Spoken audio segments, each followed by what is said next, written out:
Yo, welcome back to the same podcast with myself, Jam and Sala. How you doing, Sala? I'm good. 2 Chainz. Yeah. I see you blinged out, man. You know what this was for? What was it for? It was for. I need the story. Yeah. I was doing a shoot. I think the people I was shooting with, or the people that the guys who were doing the idea, they were like, we want you to be like blinging. Blingy. And yeah. And then they came up with that. Yeah, no, I just got it. Okay. I was like, I don't want to. And then they were like, no, but you must go buy the stuff. We wanted your style. I'm like, I'm not a bling guy. So you went to Chinatown? Yeah, no. I went to a taxi. I went to a taxi rank in the middle of Pretoria, like CBD, and this like Indian bruh just had like these long ass chains, and I was like, could he maybe make something out of this? And bruh, my friend always had a plan. And he was like, my friend, I'll sort you out. And he sorted me out with these two. And that was enough for me. And then I went and did the shoot. All right, man. Yeah. Did it go well? Yeah, it went well. It was cool, man. Pretoria's CBD is rough, bruh. So, like more than Joburg CBD? Yeah. It's rogue, dude. What's with their CBDs? Like it's like, because I'm comparing it to our CBD, of course, here in Cape Town. Yeah. Our CBD is like clean. It looks presentable. It looks very presentable. I think Cape Town is actually the only CBD that's serious, because you go to Durban. Durban is also that shit's tough. Durban is rough, right? Yes. And that CBD used to be fun back in like the 90s. Yeah. But like, let's not talk about Mthatha, Eastern. Oh man. East London. Oxford Street, East London, bruh. I love home. Oh, I love being home, but it's rough, bruh. Have you seen some of the stuff that's happening in PE? I'm from PE, bruh. Yeah. PE, like this thing is becoming a real thing in South Africa. That protection fee and what? Yeah. Bruh, like I'm scared of that thing.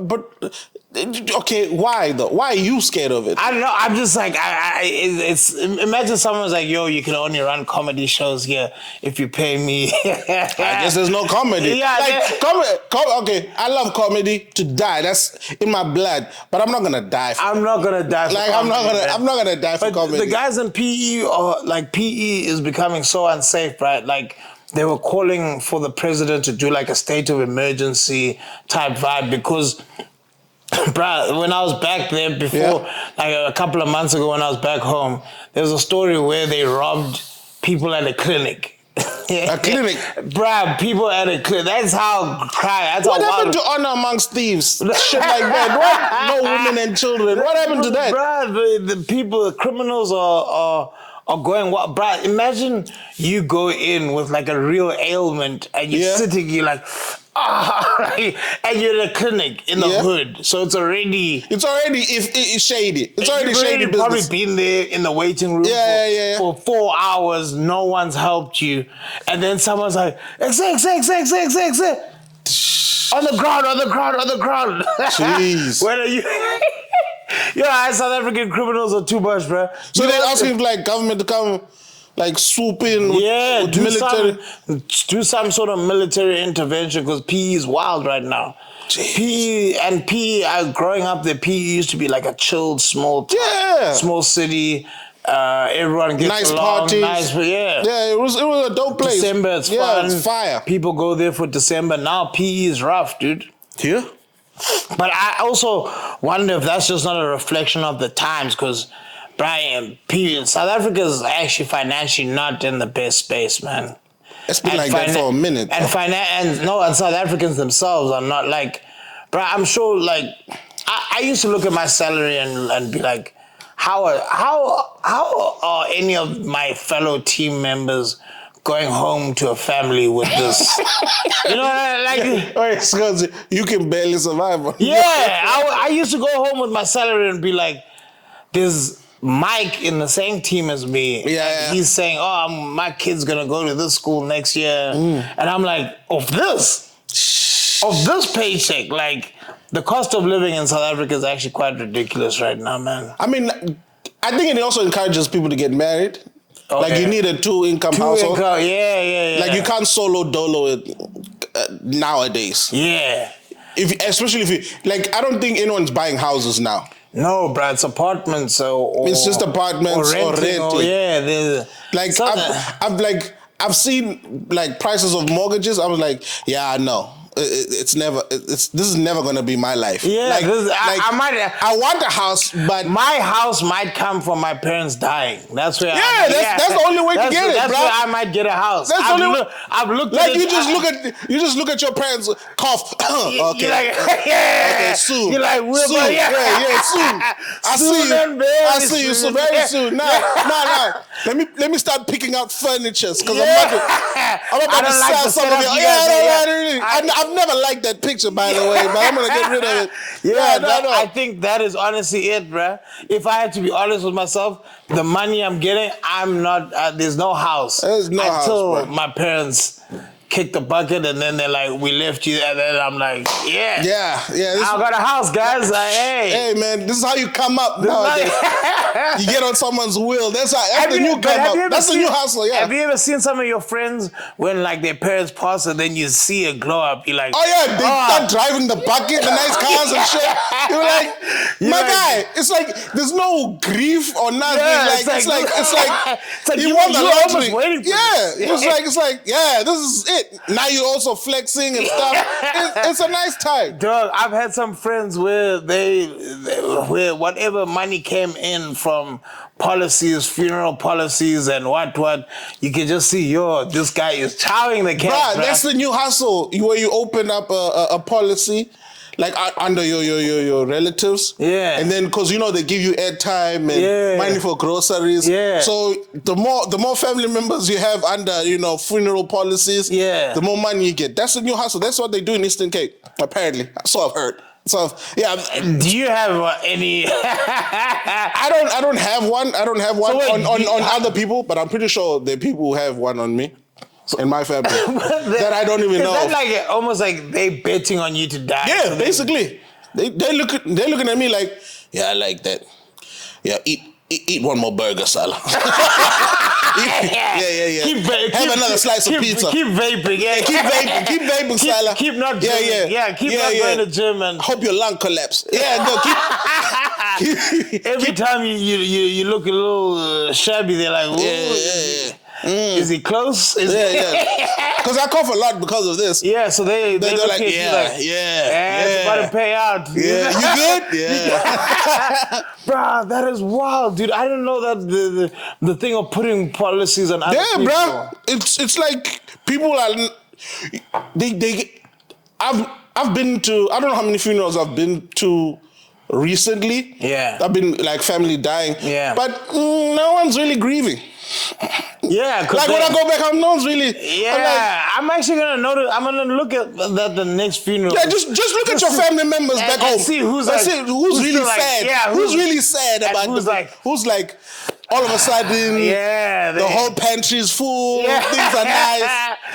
They're calling endlessly because they get airtime and stuff. Oh man, I'm telling you, brother, that's the new hustle. Death is such it's a profitable business, bruh. Like.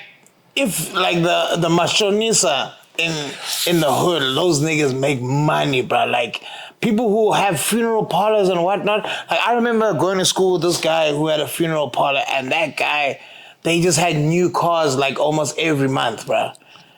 And death is a good business. It's because you get new customers. Dude, let me tell you a story, bro. Like that's my favorite thing about the death. If you work in death, because you get new customers. Like you'll never run out of. There's not too much of a slow month. People are dying. Every second, someone's dying. So you are good. Just stay in a high crime area like South Africa, and you're good for life. The South African people in the funeral industry, man. How many ads of funeral policies do you see? Desmond Dube, we got Connie Ferguson, all those guys selling. Paul, bruh. They even try and give you a little background. So like, nigga, we don't really care. Some of them, like you're saying, they had airtime. Asapol also gives you groceries when the person dies. What's that about? Yeah, for the funeral. Yes, for the to feed the. But then, do you tell do you tell the people like, hey, Salah, I've got a policy on you, or? So if I had a policy on you, would you know as Sala that I've got a policy on you, or no? All they need is your ID. So some people are just asking for your information just to make a quick buck when you. Dude, how many people have you given your ID to? A lot. Yeah.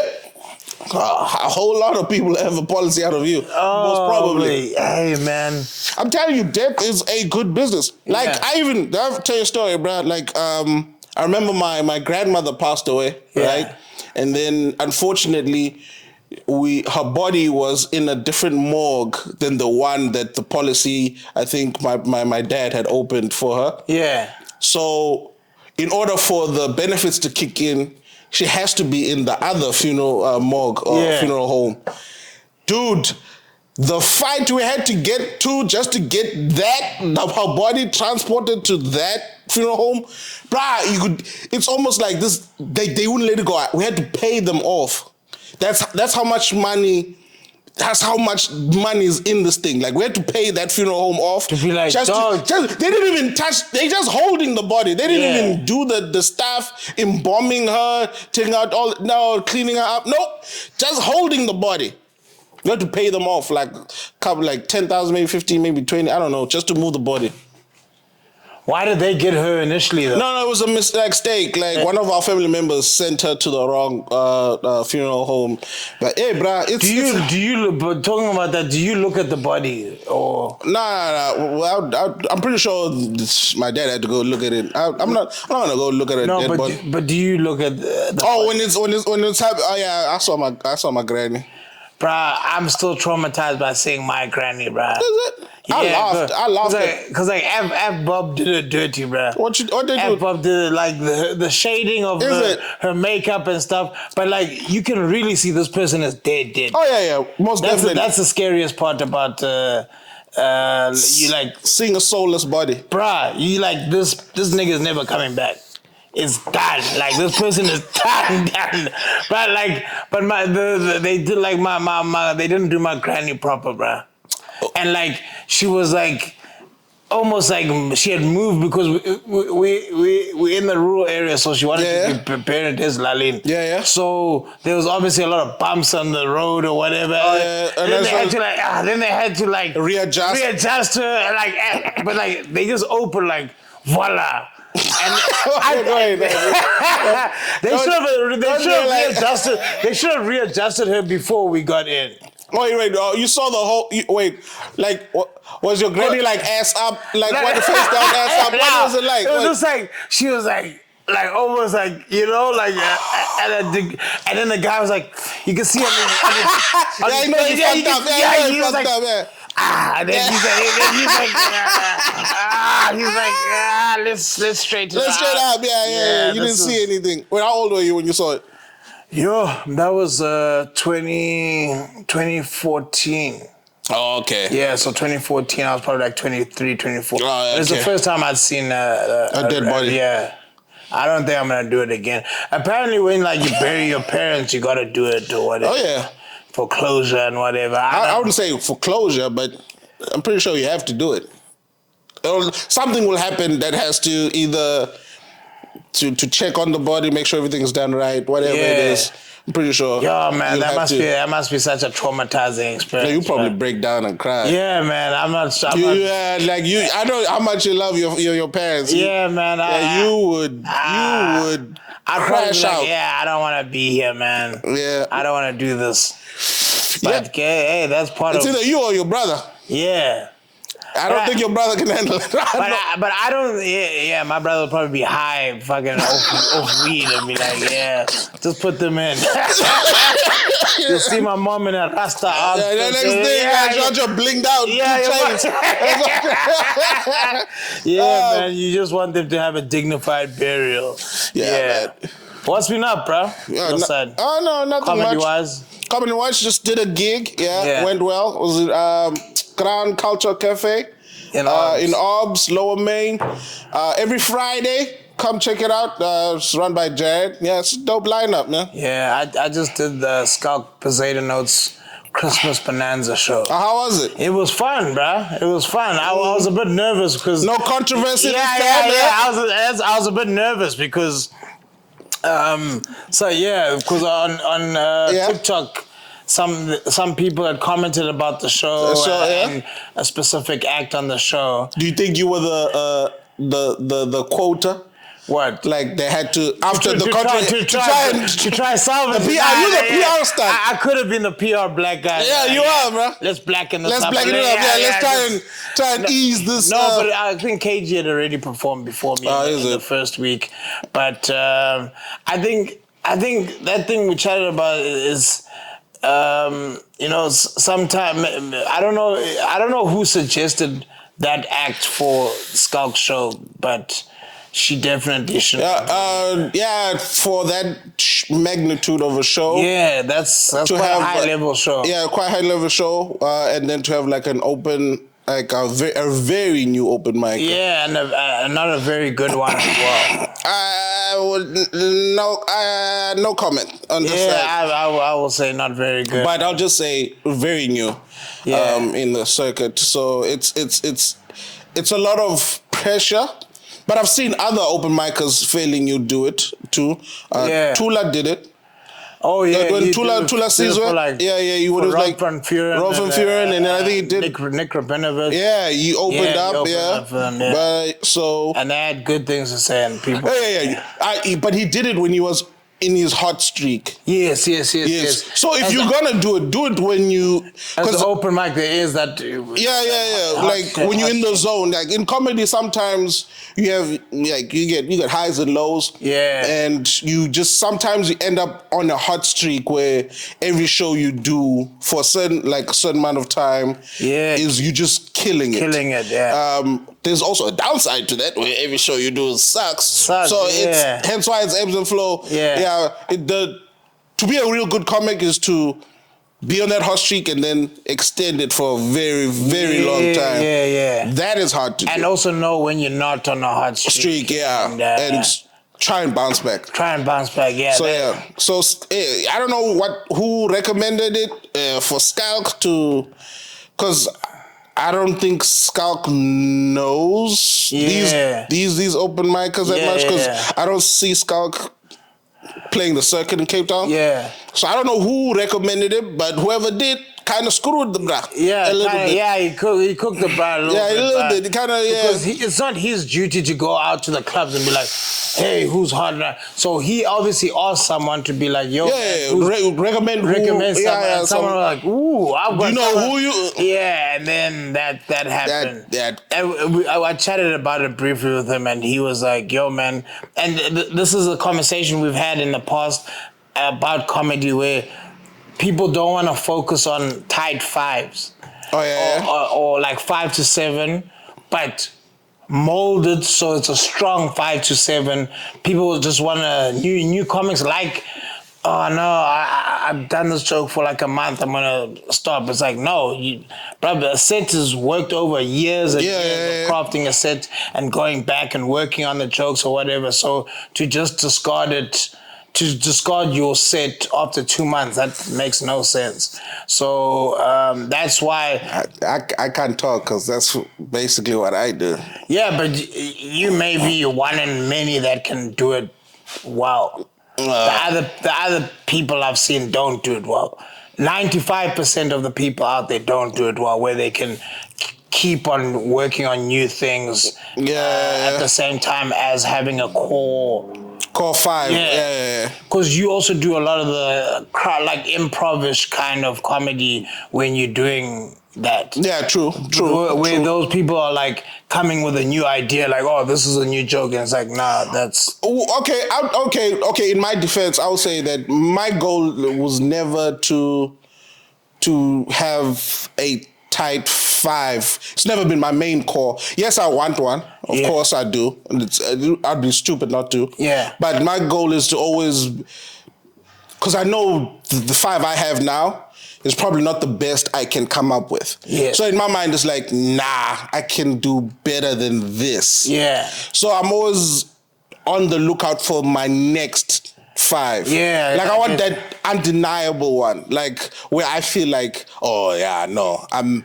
in my bag now. Yeah. I haven't got that feeling where yet. you can take it like across the I can take it anywhere and then build on that. Yes, I've got like some good solid jokes. Yeah. But in my mind, when I look at them, I go, my feeling when I see them, I'm like, ugh. I go, ugh.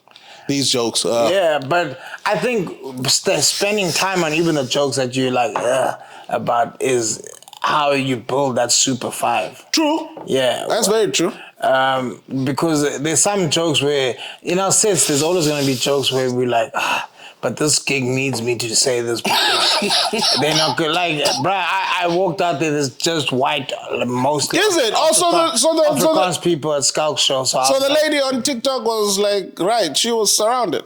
Yeah. But I don't. That chick. If you watch the whole video, her outlook on comedy, I was like, that's a bit. Okay, yeah. Yeah, I was like she did lose me at certain points. Yeah, I was like, you're looking to get offended, man. Kind of. Yes, yeah. I will agree with that. She. Although her feelings are valid, she might have felt some type of way, but it could be also that you were too focused on where you were instead of focused on what you came there for. Yeah. So now, like, immediately when you got there, you saw, there's so many white people. Immediately, that shouldn't be a thing, though. That's his audience just happens to be white. It's not like it shouldn't be like I can't arrive at a show going to watch Schalk and just see all white people and be like, oh man, this is okay, true, but come on, let's not pretend like you being black entering in a all like white establishment, you don't feel the vibes. You do. Come on. Yeah. You do feel vibes. You feel the vibes. Yeah. So obviously, her being a person of color, she must have felt some type of vibe. Yeah. Hence why she was saying her main topic was the triggers. She kept mentioning triggers. But it's on you to manage your triggers as well. Yeah, but can you really? A trigger is a trigger. Literally in the name, also, got triggered. But for me, it's a comedy show. This is the great debate about this thing of at comedy shows, why are you looking to get offended though? Not everyone is going to be on the same page on a comedy show. But then why? But you know that comedians are constantly trying to push the envelope, push the boundary, make you laugh at messed up stuff. But okay, true. For normal comedy premium shows. But this one was different. This one had different acts in it. So you can't say that. But the talent that was on stage when she went there. Yeah. Do you think they could pull off the type of comedy that you're talking about right now? Absolutely not. Where they can tackle certain topics in a way that is showing them their perspective without offending them. Because as a comic, what you're supposed to do is make people see what you see through your eyes. Yeah. You make them understand your viewpoint. Yeah. Do you think the acts that were there, with the time they've been in comedy, have acquired that skill? They don't. Definitely. Me and you and many other comics that we know of haven't even mastered yet. Yeah. You understand? Okay. So, but that's why she should have stuck to a tight 5, which is her 5 that works all the time. And okay, we passed that one. Yeah. We already said we're talking about the lady who was on TikTok expressing her feelings on. She went to a comedy show and experienced a bad time. Yeah. Which sometimes does happen depending on the acts that were on stage. Yes. Like, she'd never feel that way if KG was on stage. Yeah, okay. Because KG has a way of making you see it through his eyes and you go, oh, snap. That was good. I think it's what you say. It's the people that were on stage just probably just didn't. Actually, they didn't. They definitely didn't have the skill to. It was just probably shock and awe. And then they got a bad, And a bad stuff. And she did a follow-up. Yeah, did you see that? I saw No, but apparently because it's the person who had said the offensive stuff went on Instagram and was like, "Hey man, that's gangster," and was like, and was like, "Double down, man." She's like, "Oh, you guys are trying to cancel me?" Hey man, and then double down, man, like a G. They got back to that person, and then they were like, "Oh, she does have the right attitude. I'll give her that." What? To be like, hey man, it is what it is. In comedy, that's the right attitude. Yeah. So I can't even fault her for that. Yeah. So man, it is what it is, man. Hey, to the girl that was like offended, try another comedy show. Like you know, that was my favorite thing. Did you see some comics in the plugging their shit, hunting their show? That is one of the funniest things I've seen. Like, trust me. Hey man, sorry that you're offended. Come to my show at Protea Fire and Ice on this Come to Jam show. Yeah. You won't be offended. You won't be offended. Yeah, Jam show went there. Lovely. Josh didn't get to see it, but that's a story for another day. Josh, our editor Josh. Our editor went to the wrong theater. Wrong theater. And then when he went to the right one, they said, "Hey man, you're too late. You're too late. Sold out. Hey man, that should happen sometime." Yeah. So No, but we had a good run, man. It was that show run was very good. No, it was fine. Sorry for the wait. It was fun, man. It's fine. What are you taking next? Next, Joburg again. Mm-hmm. Pretoria at the Fire and Ice. I'm gonna do a few shows through Samoka. Just so I can get it to certain towns and cities and be like, I did it there. But the big goal is to go back to the UK again, maybe do a bigger room, and then also film it at Artscape next year. Film it at Artscapes. Okay. I want to do a proper, but like I don't want to film it like some of the stuff you've seen on YouTube. I want it to look like a high production, like where it looks like, this guy basically got like Showmax to film it for him. Got you.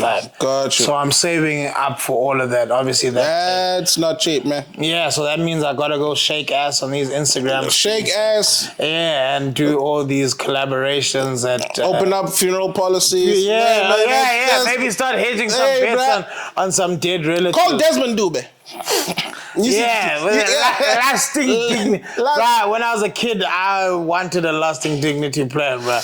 Because they made it seem like, bruh, it will sort you out, bruh. And the way they used to set it up, lasting will make sure you have a dignified burial, will make sure your loved ones are looked after long after you. Bruh. Man, they know how to sell death. They know how to sell death, but you look at it, you're like, yo, man, I want to die like this. Yeah, man. I want to die being covered by... so talking about the PE thing, people got robbed at a funeral, bruh. How many weird places are people getting robbed in PE? People got robbed in PE at a funeral, dude. At a funeral, people were standing there. They're emotional. They're about to bury someone. People got robbed at a funeral in PE. That's how bad PE is. But do you know how poor you have to be where you go? Yeah, I'm going to hell. You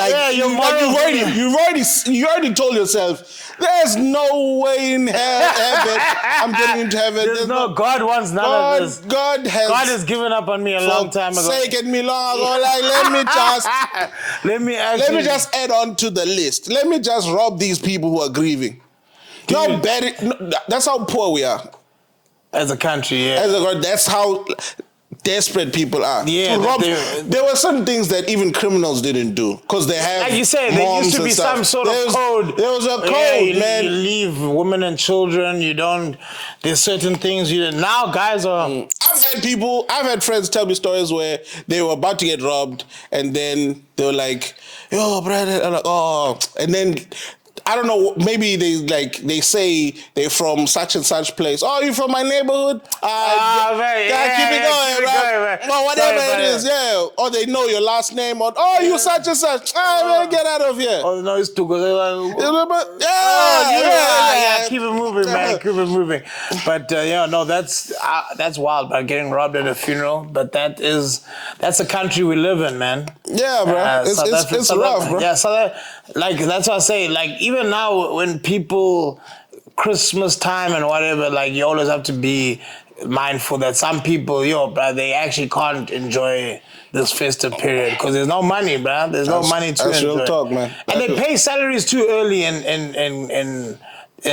during festive season because they pay salaries. Don't they pay like around the 15th? Oh, so you've already forgotten that? So comedy life is that good? You already forgot? No, but I just remember I used to. By the time New Year's Eve came, I was already broke, and then January is just. But you've never been smart with money, Jam. Yeah, that's how life is sometimes. That's how your life is. Yeah, people. You've never been good with money. Yeah, that's a topic for another day. That's a topic for another day, man. But a lot of entertainers are not good with money. I'm not excusing. But now, actually, to be honest with you, I started a retirement annuity and an investment. Because there is no pension in what you do. There isn't. So there isn't. Like you get laryngitis or throat cancer, it's a wrap for you, buddy. So I literally I went knock on wood. I went to a financial advisor and I said I'm gonna give you for a retirement annuity this much upfront because it's like you can do like 500 or 1,000 or whatever. So I did whatever amount I wanted to put in, but I put it in for like the next 6 months. So I paid 6 months up front. So then I don't have to think about it until like June. Yeah, because your money comes in. Yeah. So I like to settle some of that. Yeah. You have to pay a lot of stuff in advance. Yeah. That's serious stuff. Like I have to get that out as soon as big money comes in. But yeah, a lot. You ever feel nervous? What?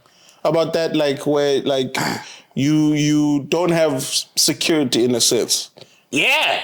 Hella nervous, bro. How does that keep you up at night? Yeah. Sometimes I'm nervous enough for you to go search other jobs. Be like, yeah, man, can I not do this social media thing part-time? But then, bro, you just have to become better with managing your money. And obviously, my output on Instagram has to be consistent. Do you have a long-term plan? For what? For like stuff you need a long term, like after. To be honest with you, one of my long term plans is to be a social media consultant, bro. I really fucks with social media, and I think I can help people grow their brands and grow their social media and whatnot. That's something I'm looking into as like a small business idea that I've. My brother also does social media management, so me and him have really been speaking for some time. To try and put something like that together, and manage people's accounts and try to grow people's accounts and stuff like that. It's a good one. Now, a lot of companies are looking for stuff like that. Yeah, startups. Exactly. So I'll see how that goes. But I want that to work for you, man. Yeah, man. I want that for you. I wish that for you. Money stresses. That's why comedians. You never see comedians popping bottles and stuff because first of all, where with what? With what exactly?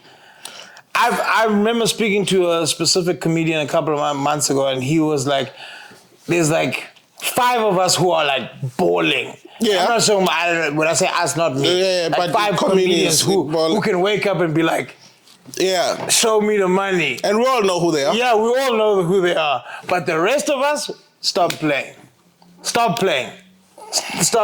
There's literally... So no wonder there's so much beef and haterism in comedy. Yeah, because people are starving. Yeah. So, we are the PE in the entertainment industry. We're out here robbing funeral homes, clinics, all that good stuff. Yeah, that's comedians are the PE of the entertainment game. We're the poorest ones. Yo, by far. Like influencers make more than comedians. Dog. It's wild out here, man. Have you seen some of the money they pay us for club gigs? Man. Yeah, beers and pizza. Like, you don't get jack. Bruh, you think DJ what tonight at Souk is going to get just pizzas and wings? No, he's getting paid. He's getting paid 3,000 rand to do a DJ set. When are you being told? No one knows he is. Being told, he doesn't post. Do you like salami on your pizza? It's rough. It's rough, but yeah.